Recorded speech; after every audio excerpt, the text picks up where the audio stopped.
madaxweynaha jamhuuriyadda federaalka Soomaaliya Xasan Sheekh Maxamuud oo amar weyn siiyay dalalka Turkiga iyo Masar kadib talaabadii xadgudubka ah ee qaaday Israa'iil ee aqoonsigii Somaliland. qodobada kale ee xiisaha leh aad ku daawo doontaan waxaa kamid ah madaxweynaha jamhuuriyadda federaalka Soomaaliya Xasan Sheekh Maxamuud oo amar weyn duldhigay in la baajiyo shirka madasha aragti wadaagga ee Heritage taasi oo la filayay inuu ka furmo magaalada Dhuusamareeb ee caasimadda ku meel gaarka ah ee dowlad goboleedka Galmudug. dhinaca kalena xildhibaanada Somaliland ku matala baarlamaanka Soomaaliya waxaa la isugu yeeray kulan degdeg ah oo looga arinsanayo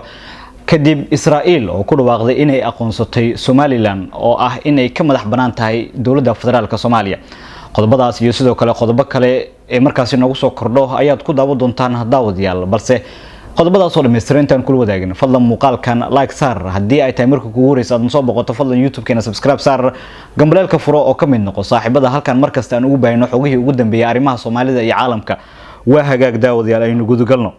madaxweynaha jamhuuriyadda federaalka Soomaaliya Xasan Sheekh Maxamuud ayaa amar weyn siiyay dalalka Turkiga iyo sidoo kale Masar. waxa uu sheegay in dalalkaasi Masar iyo Turkiga in Soomaaliya magaca adduunka ay ku matali doonaan. madaxweynaha jamhuuriyadda federaalka Soomaaliya Xasan Sheekh Maxamuud ayaa sheegay in dalalka Turkiga iyo sidoo kale Masar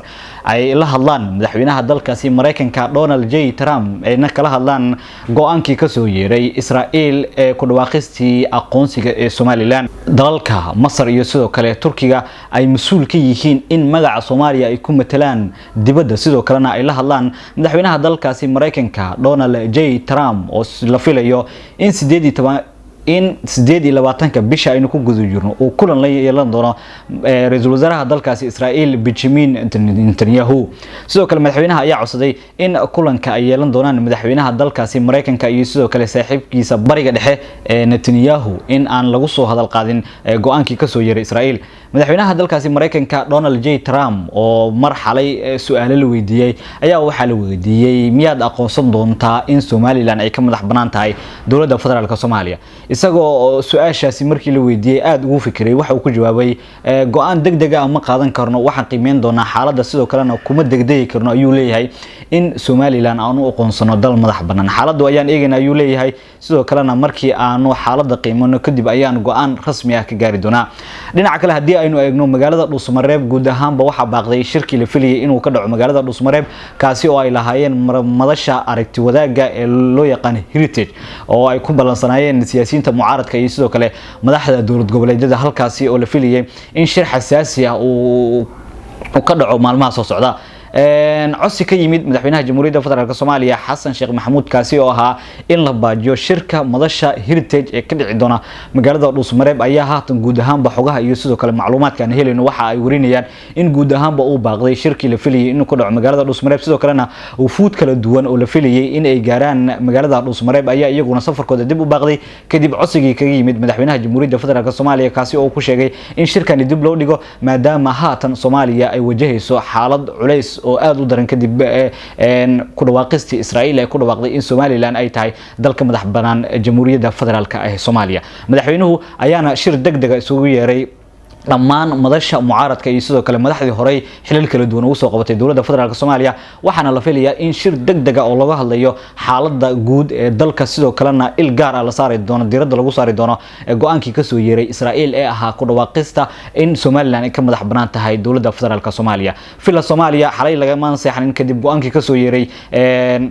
Israa'iil waxaana guud ahaanba dowladda federaalka Soomaaliya ay wajahaysaa siyaasadda dhinaca dibadda ah maadaama ay haatan walaac xoogan ka muujinayso go'aankii ka soo baxay. sidoo kalena Israa'iil oo ku dhawaaqis aan inaba caadi ahayn taasi oo gilgishay guud ahaanba caalamka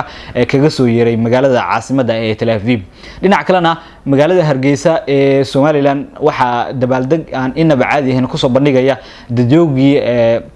ku dhaqnaa guud ahaan Somaliland iyagoo sheegay in 34 sano kadib ay maanta u dabaaldegayaan in ay madax banaani ka heleen dowladda federaalka Soomaaliya kadib dowladii ugu horeysay sida ay iyagu sheegeen in ay tahay oo ay madax banaani aan inaba caadiin ay ka heleen Israa'iil. waxa magaalada Hargeysa shacabku ay ku labisan yihiin calankii Yahuuda iyo sidoo kale kan calanka Somaliland uu ku buubsan yahay tawxiidka waana wax aad loogu xumaado in calanka tawxiidka uu ku qoran yahay sidoo kale calan Yahuud ay leedahay in darees ahaan laga dhigto kaasi oo markani lala marayo wadooyinka waaweyn ee magaalada Hargeysa guud ahaan ba xaaladu haatan aad ay xuntahay sidoo kalena dowladda federaalka Soomaaliya waxay wada dadaalo xoogan oo ay mar kale culays ku saari doonto Israa'iil oo go'aan dad badan carab badan ku abuuray kaga soo yeeray taasi oo ahaa in Somaliland ay u aqoonsan doonto dal madax banaan sida la ogyahay isbuuc soo socda dowladda federaalka Soomaaliya waxa ay bilaabiritay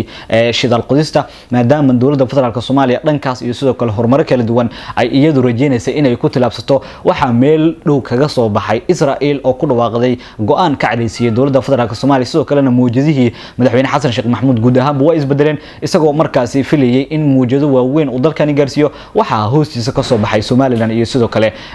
Israa'iil oo gaaray heshiis dhinaca ictiraafka Somaliland iyadu waxa ay ictiraaf siinaysaa ayaa la leeyahay Israa'iil oo iyadu ba aanan ahayn dal ictiraafaysta dhinaca kalena hadii aynu eegno markani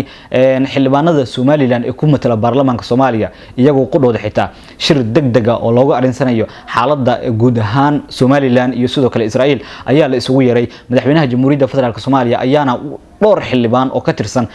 Somaliland kuna matala baarlamaanka Soomaaliya waxa uu isugu yeeray Villa Soomaaliya kaasi oo kaga arinsanayo guud ahaan xaaladda guud ee dalka uu ku sugan yahay maadaama madaxweyne Xasan Sheekh Maxamuud ay haatan uu la kulmayo cadaadis dhanka beesha caalamka isagoo xilbaanadan isugu yeeray Villa Soomaaliya waxayna ka wada hadli doonaan go'aan rasmi ah oo in laga gaaro in xaaladda Somaliland iyo sidoo kale Israa'iil ay meel cad ka soo istaagi doonaan xilbaanadani maadaama qaar ka mid ah xilbaanada oo maanta warbaahinta la hadlay kana hadlay baarlamaanka dhexdiisu ay sheegeen in aysan Somaliland aqoonsigeedu uusan yeelan Israa'iil hadii Somaliland la aqoonsanayo waxay leeyihiin xilbaanadii ku matalay Somaliland baarlamaanka Soomaaliya in aqoonsiga Somaliland dhowrkii sano ay raadinayeen in ay ku xiran tahay in dowladda federaalka Soomaaliya ay kala hadlaan sidoo kalena baarlamaanka Jamhuuriyadda Federaalka Soomaaliya inta laga keeno laga falaqeeyo laga doodo bulshada Soomaaliyeed waxa ay raali ku tahay ayay leeyihiin in markaasi lagu dhawaaqo Somaliland waxay noqon doontaa dal ka madax banaan Soomaaliya xaaladda guud ahaan buu ay qasabtay sidoo kalena madaxweyne Xasan Sheekh Maxamuud waxa uu kulamo gooni ah haatan la yeelanaya xubnaha siyaasiyiinta mucaaradka ee uu horeeyo madaxweyne Maxamed Cabdullaahi Farmaajo kaasi oo la filayo inuu ku martaqaado Villa Soomaaliya waxayna ka wada hadli doonaan xaaladda guud ee dalka iyo sidoo kale go'aankii la yaabka lahaa ee ka soo yeeray dowladda markaasi Israa'iil oo iyadu sheegtay in ictiraaf ay siin doonto sidoo kalena Somaliland guud ahaan dowladda federaalka Soomaaliya haatan waxa ay markaasi la kulmaysaa culays siyaasadeed oo kaga imaanaya dhankaas iyo dibadda maadaama sidoo kalena Trump oo mar badan isku dayay in Israa'iil يعني حرير كلا ليهين مادام رئيس الوزراء هذا الكاس إسرائيل بنيامين نتنياهو وياهي قرب كدو مركي لو في دونالد جي ترامب مدحوينها أيانا waxa uu sidoo kale fariin adag u diray madaxda kala madaxweynaha dalkaasi Turkiga Rajab Tayyip Erdogan iyo sidoo kale madaxweynaha dalkaasi Masar Abdel Fattah al-Sisi isagoo oo markaani ku adkeeyay in Trump ay kala wada hadlaan xaaladda guud ahaan ee Soomaaliya sidoo kalena waxa uu sheegay in madaxweynaha marnaba uusan ka gorgortami karin qadiyadda Soomaaliya sidoo kale in la kala qaybiyo dhulka Jamhuuriyadda Federaalka Soomaaliya iyadoo la ogyahay in madaxweyne Trump uu sheegay in ay kala shaqeeyeen xabjoojintii Gaza ee bariga dhexe madaxweynayaasha kala ah Abdel Fattah al-Sisi iyo sidoo kale Rajab Tayyip Erdogan sidoo kalena saaxiibo dhow yihiin madaxweynaha ayaana dhankaasi Trump waxa uu jaaniskan kaga raadinaya in madaxdani magaca Soomaaliya ay ku matalaan in ay kala hadlaan Soomaaliya sidoo kale ay kala hadlaan dhankaas iyo madaxweynaha dalkaasi Mareykanka Donald J Trump wixii warar ka soo kordho xaaladda guud ee dalka wajahayo iyo sidoo kale aqoonsigii Somaliland ee aqoonsatay Israa'iil inay tahay dalka madax banaan Soomaaliya iyo sidoo kale madaxweynaha Jamhuuriyadda Federaalka Soomaaliya oo kulamo gooni ah ka wada Villa Soomaaliya